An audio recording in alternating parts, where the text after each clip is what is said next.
Good morning, everybody, and welcome to our second episode of NIS2 webinar series here. My name is Peter Hellström.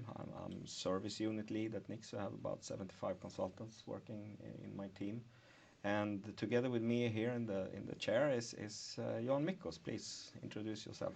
Yes, hi, I'm Jan Mickos and I'm heading our managed services business at NIS2. And so roughly 100 persons delivering 24/7 security services. So we'll get into more details about that. Yeah, impressive. So I just want to give you a heads up that at the end of this webinar, there will be possibilities to ask questions live. And while we're talking, if you need to ask a question, please post it in the chat box, and we'll take care of it and answer it afterwards. So I hope that's okay with everybody. So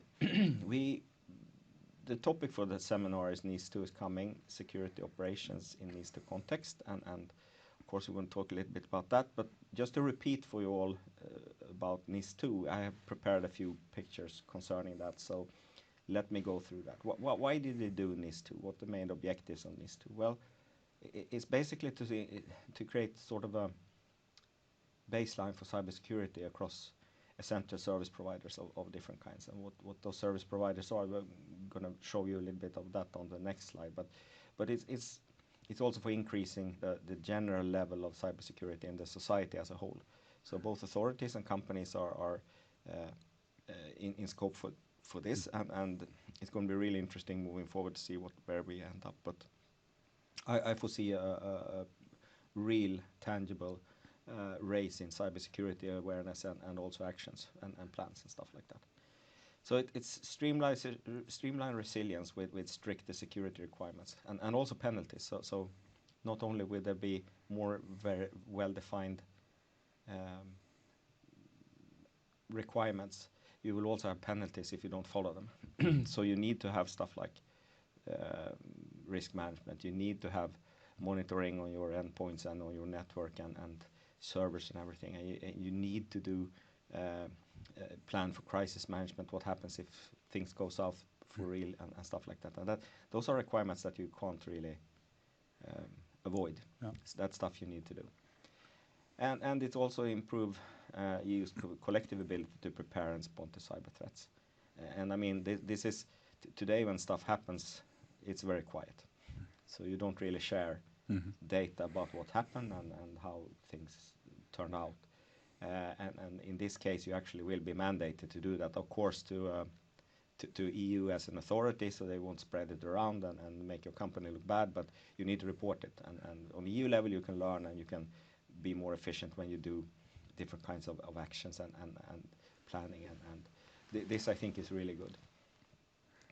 So who will NIS2 affect then? Yeah, original one you had on the left side, it was like 9 or 10 rows, energy, banking, digital service provider, and so on and so forth. Now there is a number of new ones. So providers of public electronic communication network and services. So basically all telcos are in scope for this. Wastewater and waste management. Yeah, so the company picking up your garbage actually will have to adhere to NIS2, which is kind of interesting. Manufacturing of products like pharmaceuticals, I would also say both chemicals and electronics, probably. Food, and that's an interesting one. It's basically a whole food production chain from farmer to table that are in scope here. Digital services, social media networking, aerospace, postal and courier services, and public administration. So I had a call as late as today when I discussed this with a couple of people, and they weren't sure if a municipality were in scope for NIS2, but it actually is. So you can't really avoid that. But that's an interesting topic, though. So very different kinds of organizations are in scope, and some, like the telcos you mentioned, they have been strictly regulated up until now as well. So for them, maybe I presume it is not that big of a change, whereas then for the food supply chain or the farmers, it's to your point, it's going to be a dramatic change, right? Yeah, so, absolutely. And you have to start thinking about these things, and that's a really good a good thing, because I think that is necessary. And I also wrote a note here saying that it's the same thing that goes for GDPR as for NIS2. You can't avoid it if your business is present in the EU. You had to comply. Yeah. So if you're a Japanese or Chinese company and you do business in the EU, you have to comply to the rules. Oh. Okay.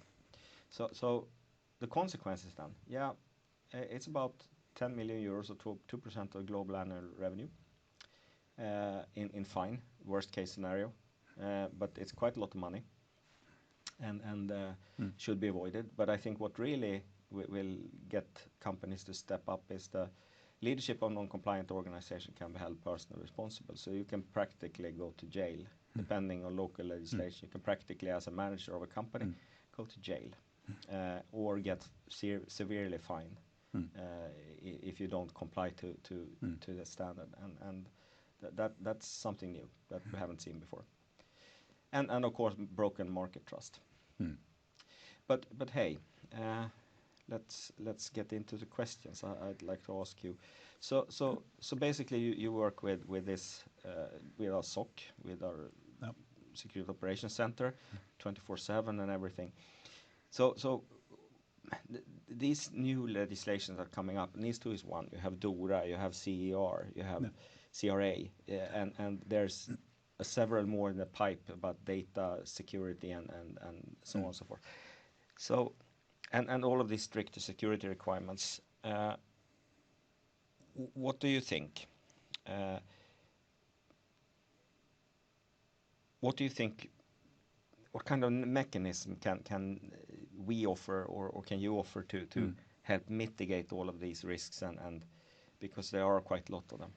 Yeah, and of course there's quite a lot of different mitigation activities that you can take as well. And but I think even though there's a lot of maybe kind of thinking the positive way around. So even though there's a lot of new legislation coming with all sorts of harsh outcomes if you fail and so forth, but the good thing is that they have very many things in common as well. So at the end of the day, I think it's more about you need to kind of be on top of your game. So you just can't kind of say that, well, I didn't know.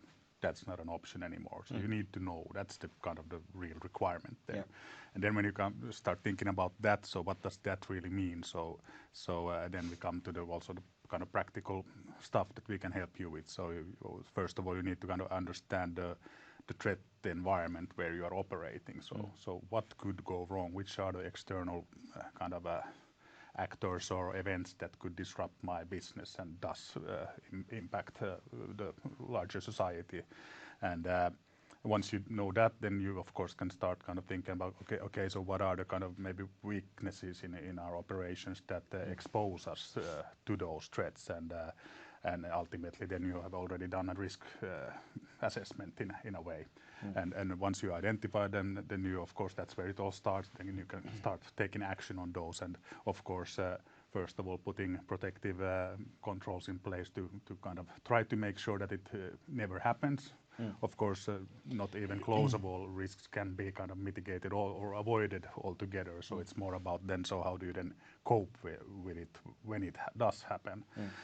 And that's very much where the SOC, for instance, comes into play. So basically, the Security Operations Center is all about situational awareness. So knowing what is actually going on within your IT or ICT environment or business environment in the bigger picture even, and to then be able to rapidly detect and respond when something unexpected is happening.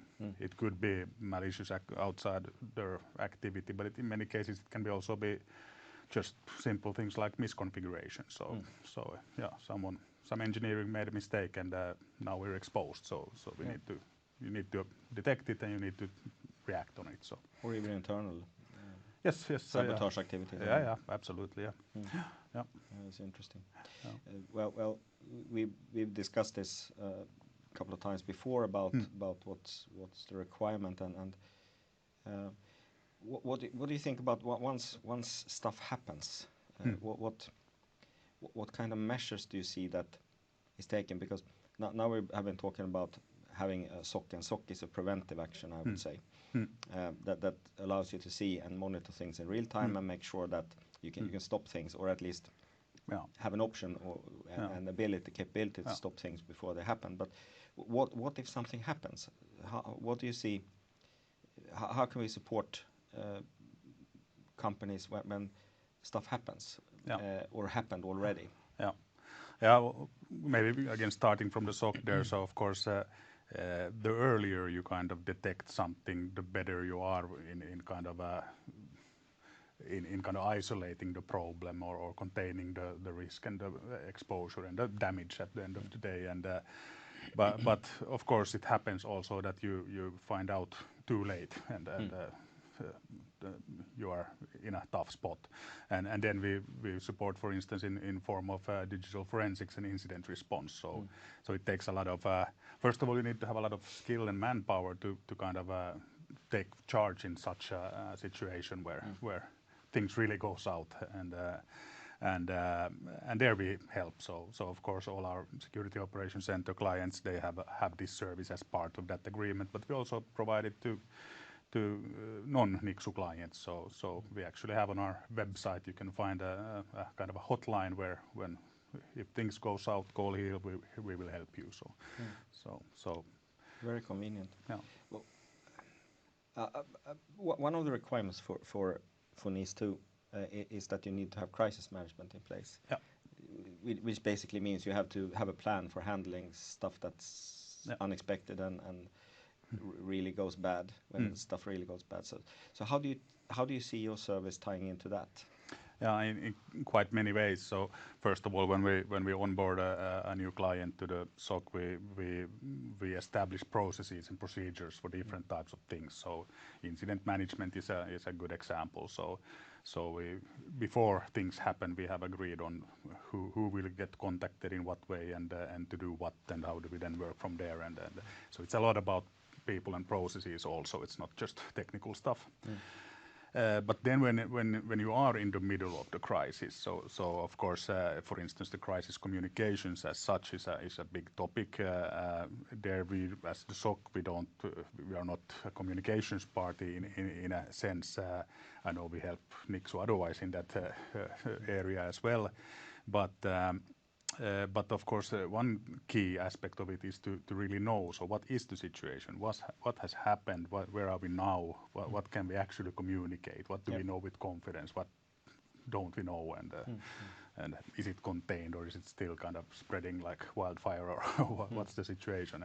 And they're kind of having the real kind of up to date and online situational awareness really is the key aspect. So we provide facts and in different forms to the decision makers and the ones that need to then stand in front of the cameras and give the explanations. Yeah, I understand. But I assume you also do some sort of consequence analysis. Yes. Or do you support consequence analysis of something that's happening as we speak?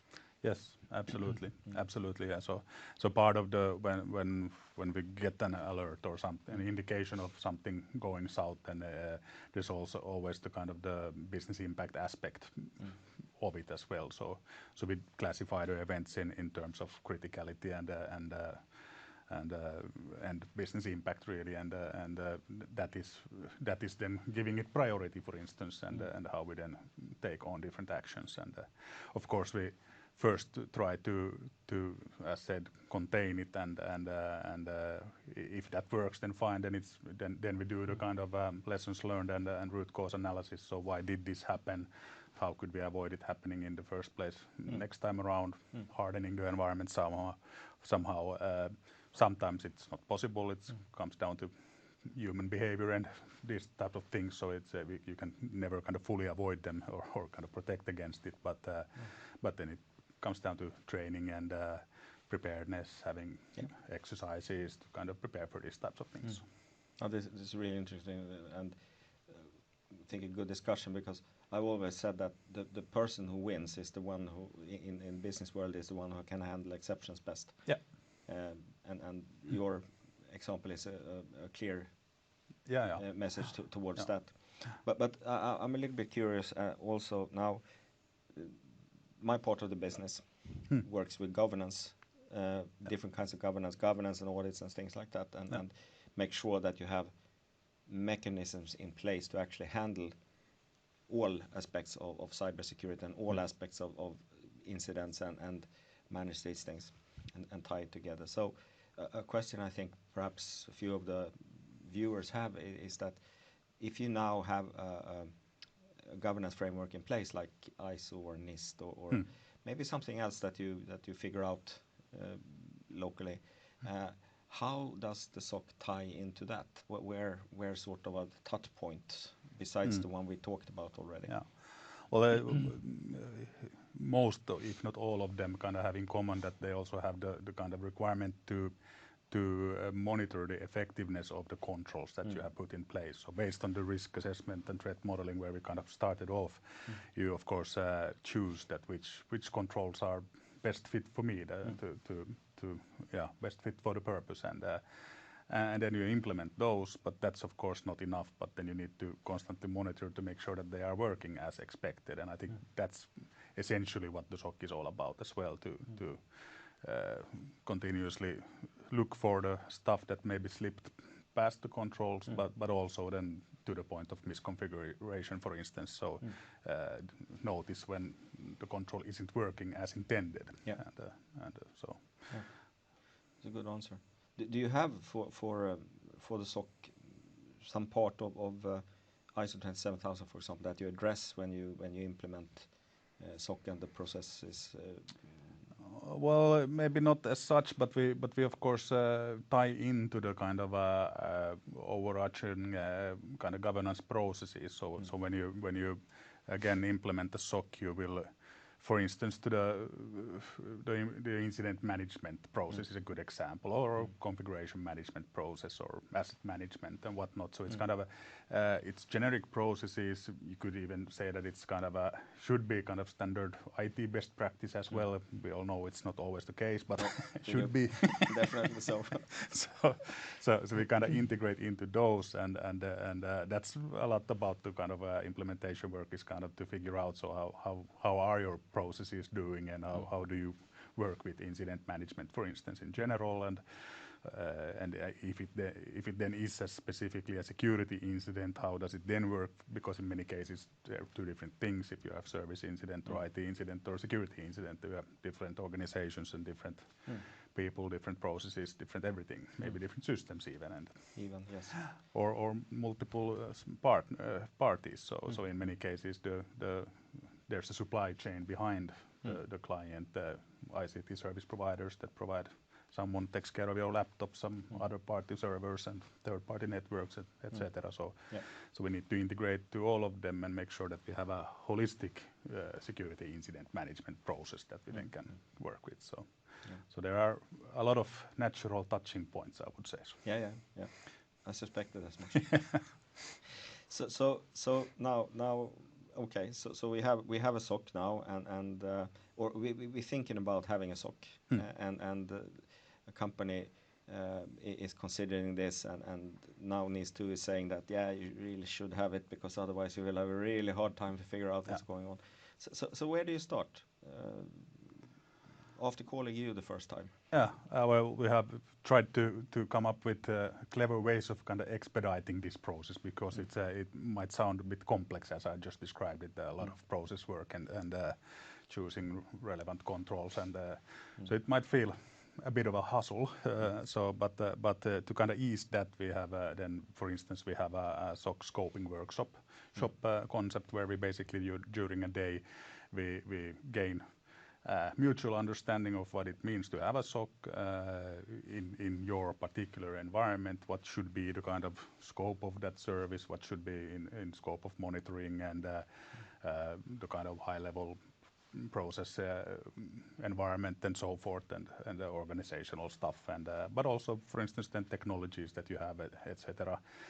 And then we of course have our kind of a standard detection capability for standard ICT stuff that we can bring in from day one. So in a, let's say in a kind of a easy scenarios, we can have a SOC up and running as fast as in a couple of weeks.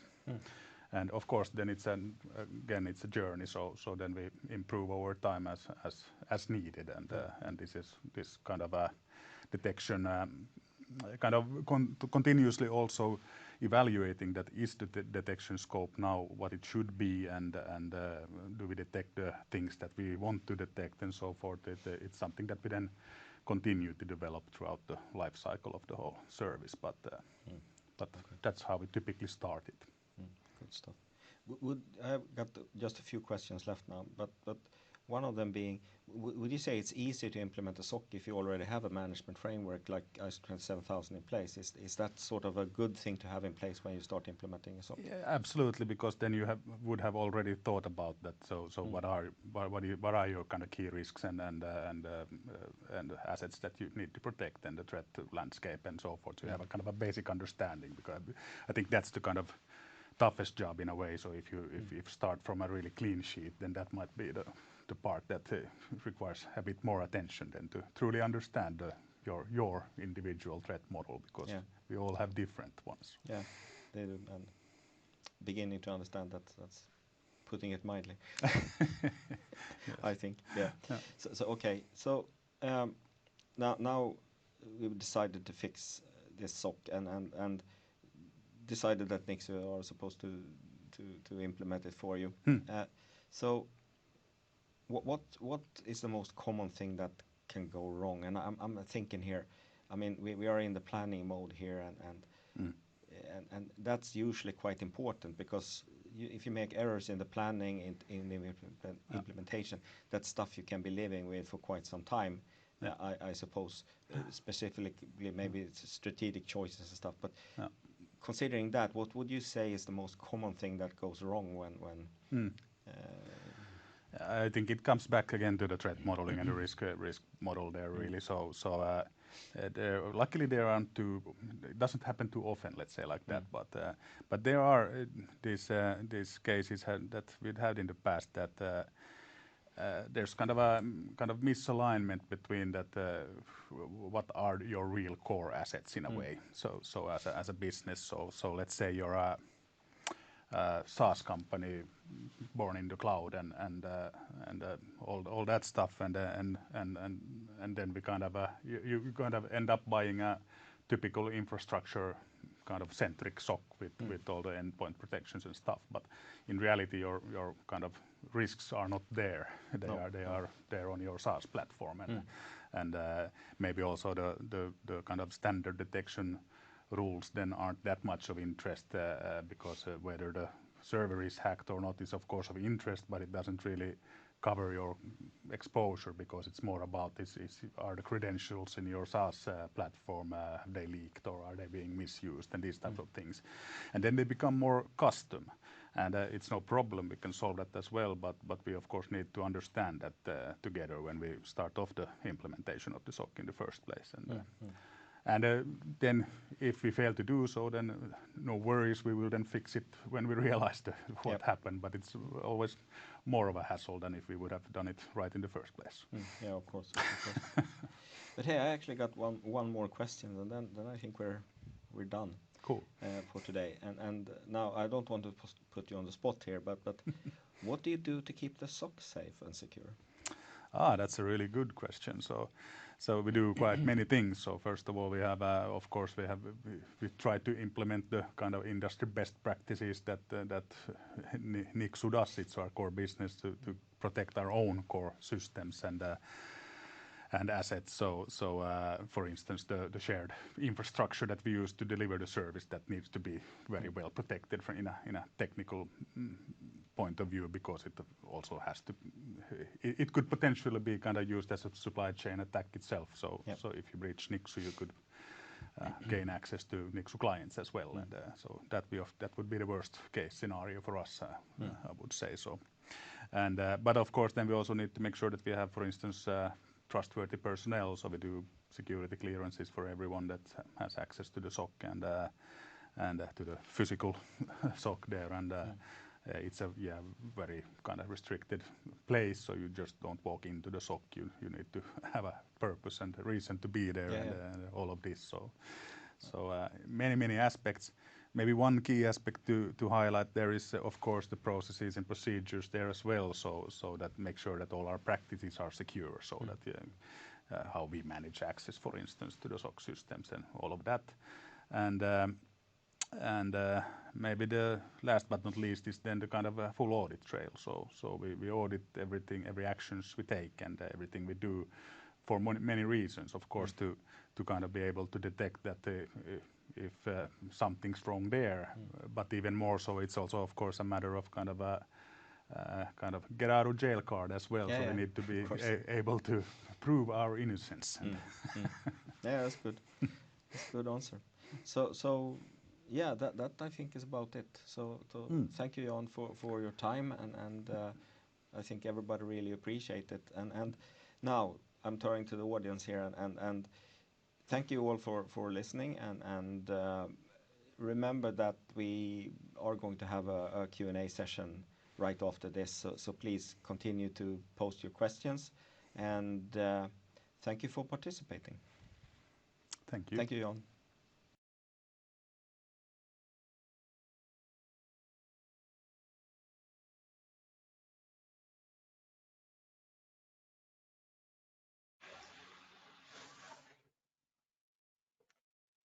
So, hello, welcome to our Q&A, and we actually got a few few questions that we're going to try to answer the best we can, and the first one is about OT, and the question is, we have big OT environment, how do we monitor such an environment?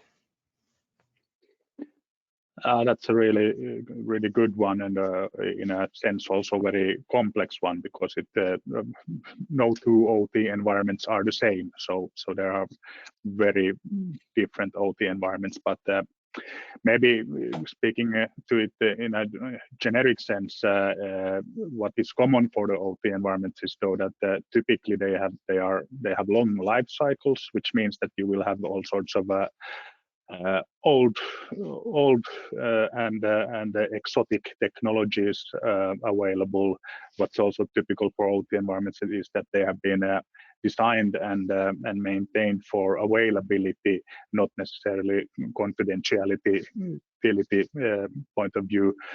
So in many situations, they are also kind of isolated islands in a way, and once you get past the perimeter, there's not much kind of stopping you anymore. So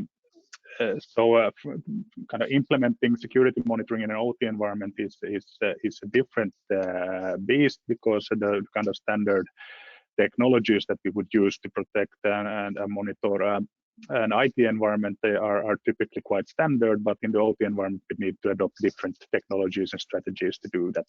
Also, as availability is the key aspect there, we also need to do it in a non-intrusive manner, so being very aware of the scarce resources available and so forth, so that we are absolutely 100% sure that implementing a SOC, for instance, doesn't introduce an availability problem to the environment, because that typically is the kind of worst case or biggest risk for the OT environment. Having said that, there are many strategies, but it's more custom, so we need to take that case by case to see what is the best way forward with any given OT environment.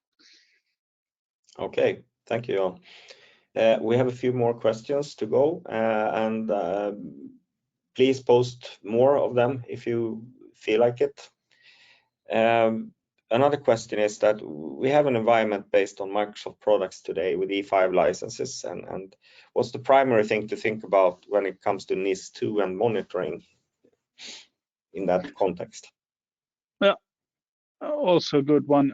Well, I would start off by saying that first of all, congratulations, you made a good choice there. so with the E5 security licensing, you get a really holistic set of security tools.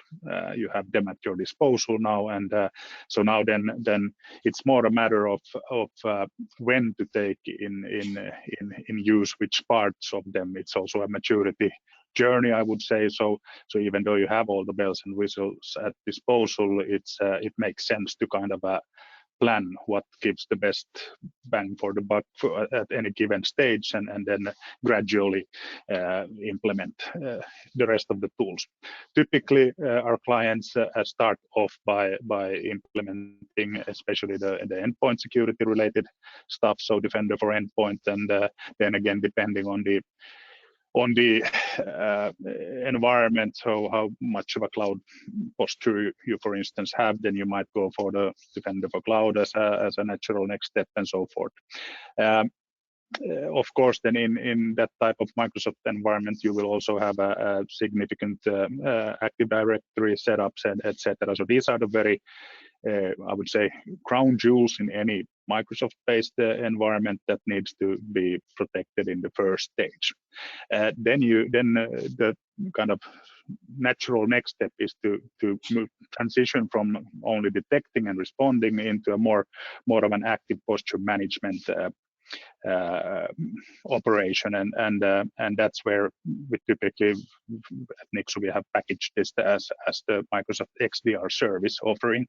So not only doing SOC with the Microsoft tools, but also taking charge of maintaining and configuring the environments in a secure fashion as a continuous process as well. But then there are several ways to go from there.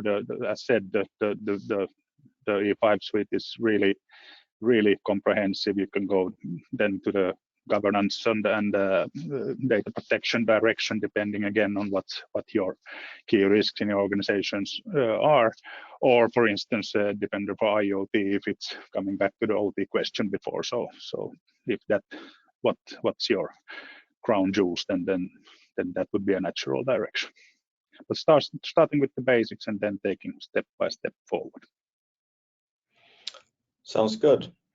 So let's move on to the other question, and I don't know if I should answer it or you decide, Jan. It says like this: let's say your small business falls into the important category of and your customer into the essential category. Then do you recommend to become compliant with NIS2? Well, if I understand the question right, it's whether you as sort of a supplier to a customer that is NIS2 essential category, what kind of compliance you need to have. Well, if you yourself fall into the important category, you still need to be NIS2 compliant, but not with extra requirements that CER, for example, mandates. But what might happen is, first of all, you need to be compliant if you are in the important category, but then you can get requirements from your customer saying that you need to be compliant to a higher degree with specific requirements that come from the customer. So it's a little bit hard to tell at this point, but you need to do something, that's for sure and certain, even if you're a small business. And there will be limits on sizes of companies, but those limits are not absolute, because if government determine you to be essential, then you will have to do something, even if you're a two-person company. So this is really important to remember. And to my mind, basically all companies will in some way or form be affected by NIS2. I hope that answers your question.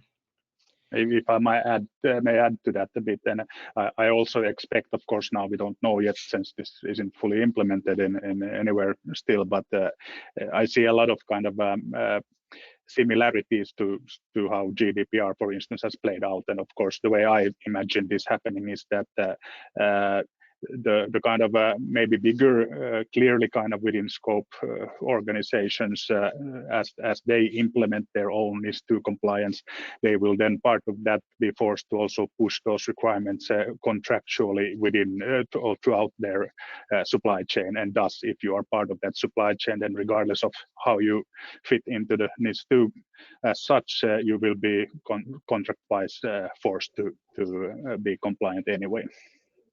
Yeah, you could imagine something like a data processing agreement, for example, being Something similar. Okay, we got one question left here. Considering the NIS2 reporting requirements, which are quite dire, I might add, how can the SOC support with that? Because most of it will hit sort of a forensic or incident response team, to be honest. So how can the SOC support in that? Yeah, well, as discussed on the webinar as well, of course, I think the main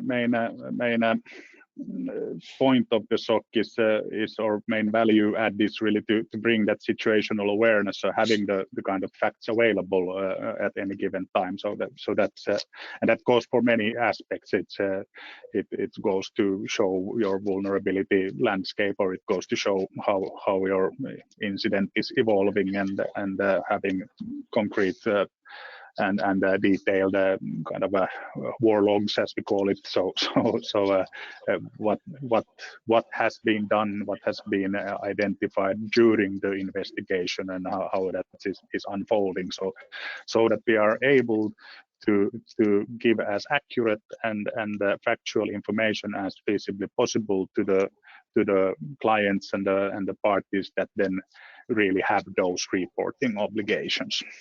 So that is the kind of core of how we help, but it comes in many flavors. Okay, thank you, Jan. I think that actually was the last question. If there is no more from the audience at this point.